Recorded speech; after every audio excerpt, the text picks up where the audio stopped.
خوتي خواتاتي اهلا وسهلا مرحبا بكم يا جماعه الخير صباح الخير عليكم زلف اللون والسلام عليكم. En pleine tempête politique dans les relations algéro-émiraties, un scandale mondial, des révélations, des fuites mondiales sur les biens immobiliers possédés par des étrangers milliardaires impliqués dans des crimes, dans des affaires d'évasion fiscale, des dirigeants politiques et militaires étrangers, des têtes pensantes de plusieurs bandes criminelles à l'étranger, possédant des biens immobiliers prestigieux aux Émirats Arabes Unis, notamment à Dubaï. Des révélations ont fuité qui ont permis à un groupe de journaux et de médias internationaux d'établir la liste des personnalités étrangères sulfureuses, que ce soit des dirigeants militaires, des dirigeants politiques, des personnes, des criminels recherchés, des trafiquants de drogue, des narcotrafiquants, des têtes pensantes de mafia financière.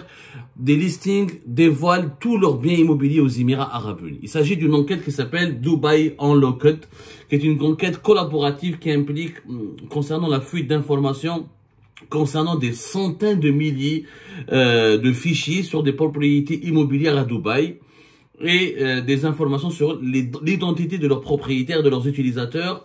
Les fuites ont commencé, les fichiers datent de 2020 à 2022. C'est une organisation américaine qui a obtenu ces informations. Cette organisation américaine s'appelle le Center for Advanced Defense Studies, le CKADS. C'est un think tank américain qui est basé à Washington. Le think tank américain qui est composé d'anciens officiers américains, d'universitaires, spécialisés dans les crimes internationaux, ont pu obtenir, grâce à des lanceurs d'alerte visiblement qui étaient bien introduits dans des sociétés émiraties ou dans des départements émiratis pour les services immobiliers. D'après, pour le moment, ce qu'on sait, que c'est la majorité de ces fuites, de ces données proviennent du département foncier de Dubaï et d'entreprises du service public émirati. Il s'agit de plusieurs centaines de fichiers. Le think tank américain qui est composé d'anciens officiers de l'armée, des services de renseignement et des enquêteurs américains dans les services de sécurité américains. C'est un think tank spécialisé sur la recherche sur les crimes et les conflits internationaux. Ils ont partagé ces informations avec un média norvégien qui s'appelle E24. Le média norvégien, il a ensuite associé une organisation qui s'appelle Organized Crime and Corruption Reporting Project, la OCCRP, qui est un groupe de 72 médias qui travaillent sur les affaires les affaires d'enrichissement et de transactions financières des réseaux criminels internationaux.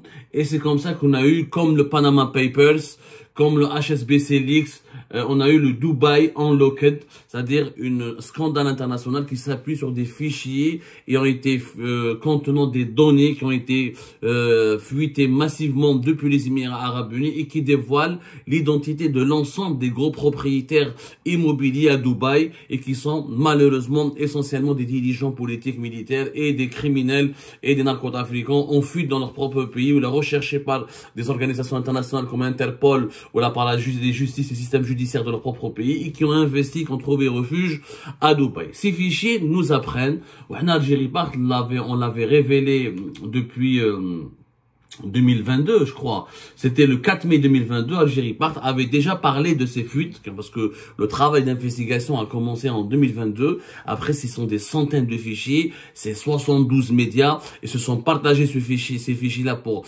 débusquer et pour vérifier et pour recouper toutes les informations contenues dans ces fichiers-là. Ces fichiers-là, c'est quoi? C'est clairement des actes fonciers, des actes de propriété foncière, des RIB, des documents bancaires, des actes des des papiers de résidence, des documents qui attestent de la résidence fiscale ou là des résidences immobilières des propriétaires étrangers d'appartements, de villas, de biens de prestige ou là de loft ou là de duplex à Dubaï. Et on avait révélé que déjà, grâce aux premières informations qui ont été communiquées par le think tank américain CKADS, qui est à l'origine de ces grosses fuites, nous avons déjà affirmé qu'il y avait soit 790 Algériens qui ont la nationalité algérienne qui ont investi dans l'immobilier à Dubaï. 790. On avait même publié une copie de ce rapport, etc. 790. 790, c'est quand même extrêmement important. C'est presque 800 Algériens qui sont propriétaires de biens immobiliers qui ont investi à Dubaï. À l'époque, on avait évalué à presque 1 milliard de dollars les propriétés immobilières appartenant à des citoyens algériens. Sauf que ces 770, ce sont des personnes qui avaient la nationalité algérienne. Ça ne veut pas dire que ce sont tous des citoyens établis en Algérie. Une partie de ces Algériens, ce sont des Franco-Algériens, ou là, des Algériens qui habitent au Canada, ou là, des Algériens qui viennent des États-Unis. Alors, on a précisé encore davantage l'enquête. Il y a eu des révélations encore plus précises concernant la nature, l'identité réelle des Algériens résidant en Algérie et qui ont occupé des fonctions au sein du pouvoir algérien. En clair, il y a eu des précisions encore supplémentaires sur l'identité des dirigeants algériens ou des personnes riches mais établies en Algérie. Il faut savoir que la loi algérienne n'interdit pas à un Algérien qui habite à l'étranger d'aller acheter ou là de faire une fortune ou là d'acquérir des biens immobiliers ou là d'ouvrir des comptes bancaires à l'étranger. Ça, c'est pas interdit. Ce qui est interdit, par contre, ce sont les Algériens qui habitent en Algérie, les résidents algériens. La loi algérienne, la loi sur la monnaie et le crédit, la loi sur qui réglemente un petit peu la réglementation d'échange en Algérie, elle interdit catégoriquement aux Algériens résidant en Algérie d'aller acheter des biens immobiliers ou là de constituer une fortune ou là d'ouvrir des comptes bancaires à l'étranger. Ça, c'est interdit. Alors, pour le moment, ce qui a été précisé, nous avons des confrères de médias Touala, qui malheureusement, c'est un média algérien qui est très peu connu, Touala Info. Ils essaient de faire de l'investigation, etc. Ils ont été fondés par un collectif de journalistes algériens qui veulent développer un concept comme nous, on le fait à Algérie Part, si vous voulez, créer, faire des enquêtes, publier des documents. Sauf eux, ils ont opté pour la formule de l'abonnement, ce qui fait qu'ils sont pas du tout visibles.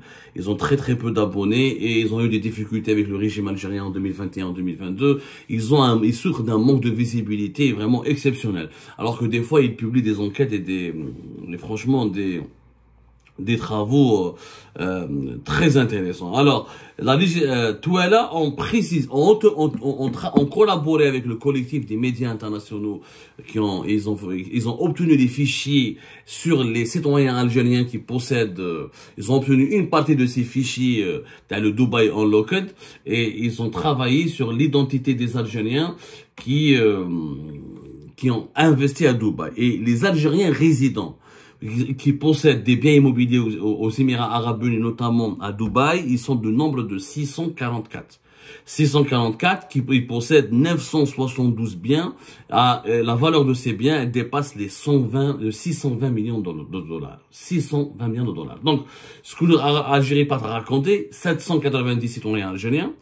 Les 790, il y a 644 qui sont des Algériens résidant en Algérie. Ce ne sont pas des Algériens qui habitent à l'étranger. Ce ne sont pas des Algériens qui ont immigré en France, qui ont fait de l'argent, qui ont préféré aller investir à Dubaï, ou là qui sont partis aux États-Unis, ou là qui ont immigré aux États-Unis, ou là qui ont immigré en Amérique du Nord. Et ils ont préféré aller investir leur argent. Non, là, de les 644, ce sont des personnalités algériennes établies en Algérie. Ils ont fait leur argent en Algérie. Ils ont leur activité basée en Algérie. Ils touchent des revenus en Algérie. Et la loi algérienne, comme je l'ai dit, interdit catégoriquement, je dis bien interdit catégoriquement, les transferts de devises à l'étranger. La loi algérienne, tout résident qui réside en Algérie n'a pas le droit de transférer ou de posséder, comment on appelle ça, c'est le règlement 0701 du 3 février 2007 de la Banque d'Algérie que vous pouvez lire. C'est la réglementation d'échange. Il est interdit pour le citoyen algérien résidant en Algérie de posséder des biens étrangers ou là des biens ou là des comptes en devises à l'étranger ou là des biens immobiliers à l'étranger. Pour une raison qui peut paraître bête dans le monde d'aujourd'hui, mais en fait ça a une explication très claire. Il faut savoir que c'est l'article 8 de ce règlement. l'article 8 du règlement 0701 du 3 février 2007 relatif aux règles applicables aux transactions courantes avec l'étranger et aux comptes en devises. L'article 8, qu'est-ce qu'il dit? Hormis les cas expressément prévus par l'article 126 de l'ordonnance numéro 0311, la constitution d'avoirs financiers et immobiliers à l'étranger par les résidents à partir de leurs activités en Algérie est interdite. Bon. Et il est donc interdit de posséder des biens à l'étranger ou d'avoir des comptes en devises à l'étranger. Les cas expressément prévus, c'est-à-dire qu'il y a une possibilité, si tu passes par la Banque d'Algérie, un entrepreneur ou un homme d'affaires algérien peut demander une autorisation pour investir à l'étranger. Mais c'est extrêmement difficile et c'est extrêmement encadré. Et les règles de l'encadrement de ces investissements à l'étranger sont tellement strictes que pratiquement aucun investissement privé n'est autorisé à aller dépenser ces devises. La raison s'explique par une logique économique qui est arriérée, mais qui a un peu de sens. Qui a un peu de sens du point de vue financier en Algérie. Les devises en Algérie sont subventionnées. C'est-à-dire quand tu transfères tes devises depuis une banque algérienne vers l'étranger, les devises en Algérie sont subventionnées. Tu n'achètes pas la devise à sa juste valeur. L'euro, le dollar sur le marché parallèle n'a pas la même valeur que dans la banque. La banque elle a 140 et quelques pour l'euro. Le marché parallèle, l'euro fait plus de 200 gribs, 220, plus de 210 gribs, 220 dinars, je crois. Voilà. Gribs 220, plus même. Gribs 240 dinars. Donc, ça n'a strictement rien à voir. Le dinar en Algérie, il est subventionné. Voilà, il est à 241 pour la vente et 239 à l'achat pour l'euro. Et le dollar sur le marché parallèle, il est à 221 à l'achat et à 223 pour la vente. Comme l'euro et le dollar coûtent cher sur le marché parallèle, la Banque d'Algérie le subventionne. Quand on l'achète au niveau des banques, il est acheté à un taux subventionné. Donc, les personnes qui transfèrent illégalement des devises en faisant de la surfacturation pour aller cacher leur argent dans les pays comme Dubaï ou la Hong Kong ou la Suisse ou l'Espagne ou la Monaco ou la Luxembourg font de l'évasion fiscale. C'est interdit parce que ça a un préjudice important pour l'Algérie. Les devises en Algérie sont la propriété de l'État. Ce ne sont pas la propriété des personnes physiques ou des personnes morales. On peut pas avoir des devises en Algérie parce que le dinar est une monnaie qui n'est pas convertible.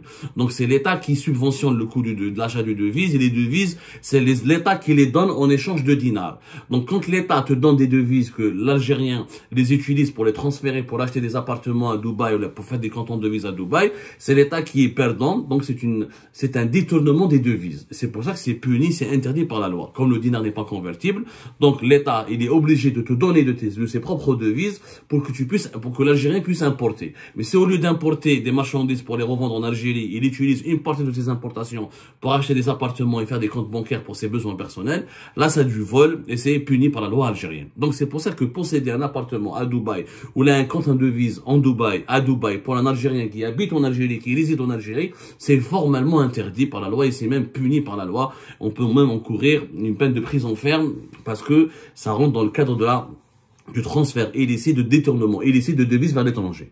Sauf que Yajma'a, quand même, c'est pas une coquette somme dont on parle là. Là, c'est 620 millions de dollars. Et parmi les Algériens qui possèdent des appartements, on trouve énormément de personnalités politiques algériennes, dont des personnalités qui occupent encore des postes importants au sein du pouvoir algérien. On va en parler petit à petit. Les jours où les Émirats arabes unis sont diabolisés par le régime Tebboune, sont vilipendés, sont insultés jour et nuit, sont considérés comme l'adversaire numéro 1 du régime algérien, comme une menace contre la sécurité nationale, comme l'origine de tous les complots avec le Maroc et Israël contre la stabilité du pays. Il n'en demeure pas moins que Dubaï reste une destination extrêmement populaire pour les personnes les plus riches en Algérie et que, voilà, nous avons 644 personnes qui possèdent 972 biens avec une valeur qui dépasse les 620 millions de dollars. Bon, les Algériens sont parmi les plus importants nationalités africaines qui possèdent des biens immobiliers importants à Dubaï. Donc, au-delà des relations politiques extrêmement compliquées et complexes, باش c'est vrai que c'est des relations extrêmement complexes et tout ça, mais bon, les Algériens et les Algériens ne veulent pas renoncer à des investissements. Ça reste très attractif pour Dubaï pour une raison simple. Il n'y a pas une fiscalité très faible, on paie pratiquement pas d'impôts sur le revenu, pas beaucoup de taxes sur les transactions financières et économiques. C'est une ville touristique extrêmement importante. C'est devenu un carrefour d'échanges financiers entre l'Asie et l'Occident et le reste du monde. Il y a un train de vie extrêmement prestigieux et une qualité de vie aussi importante. C'est aussi un refuge important. Mis à part Abdelmoumen Ould Qaddour, les Émirats Arabes Unis, l'ex-PDG de Sonatrach, n'ont jamais extradé un Algérien. Il y a beaucoup d'Algériens qui ont fui l'Algérie, qui se sont établis aux Émirats Arabes Unis, des généraux, des hommes d'affaires, des filles de leur famille, etc., qui ont investi là-bas parce qu'ils savent très bien que c'est très difficile d'être extradé par les Émirats. Pour que les Émirats t'extradent, pour que Dubaï livre une personne qui est recherchée, c'est des tractations politiques en direct avec les autorités émiraties. Il faut que les autorités émiraties trouvent vraiment leur compte, il faut vraiment qu'ils soient gagnants. On sait très bien qu'avec Abdelmoumen Ould Qaddour, il y a eu un deal avec l'Algérie en ce qui concerne la Tunisie, que les Émiratis ont demandé des concessions politiques importantes à Tebboune, au régime Tebboune, en échange de leur livrer Abdelmoumen Ould Qaddour. Et à l'époque, c'était le général Abdelghani Rachdi, le patron qui était patron de la DGSI à l'époque, la Direction Générale de la Sécurité Intérieure, et qui était l'ancien attaché militaire à l'ambassade d'Algérie à Abu Dhabi, qui a négocié avec les autorités émiraties, qui a fait beaucoup d'allers-retours pour obtenir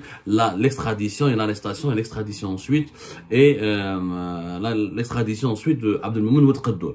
Ce sont des négociations en aparté, c'est des négociations en direct. Les accords d'extradition et les considérations judiciaires ne fonctionnent pas vraiment beaucoup aux Émirats.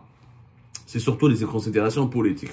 Et c'est pour ça que c'est considéré comme un paradis pour les personnes qui volent de l'argent, ou qui sont impliquées dans des affaires criminelles, ou dans des affaires de détournement dans leur pays, quand ils fuient, et ils trouvent à Dubaï une protection impressionnante, une protection quasi absolue, et c'est très difficile de les arrêter ensuite, de les extrader, ou là de leur enlever leur argent. D'ailleurs, quand tu mets ton argent à Dubaï, Dubaï ne remettra jamais cet argent.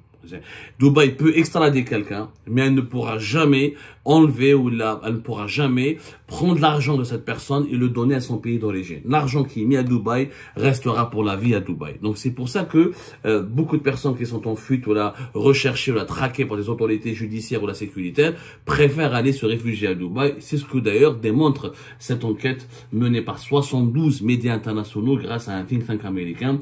Des fuites, des documents, des fuites massives sur des centaines de fichiers sur des propriétés foncières et immobilières à Dubaï, parvenu à un think tank américain de 2020 à 2022, et retenez bien, plus de 644 Algériens sont propriétaires d'un logement, d'un appartement, d'une villa, d'une maison à Dubaï, et la valeur de ces propriétés immobilières dépasse les 620 millions de dollars. C'est vous dire qu'en dépit des relations complexes et compliquées et de tout ce qu'on peut reprocher sur le plan politique aux Émirats Arabes Unis, les Algériens et les Algériens en fuite, ou là qui ont de l'argent, ou là qui veulent cacher leur argent, leur première destination c'est devenu Dubaï. Ce n'est plus l'Espagne, ce n'est plus la France, ce n'est plus Monaco, ce n'est plus la Suisse, c'est Dubaï et les Émirats Arabes Unis. Qui sont les personnes quelles sont les personnes les plus célèbres, les personnes ayant occupé des postes politiques importants, qui ont dissimulé leur argent à Dubaï pour fuir après s'être enrichis dans des conditions très suspectes en Algérie? Ça, on va donner quelques noms dans la deuxième partie. Restez connectés avec nous.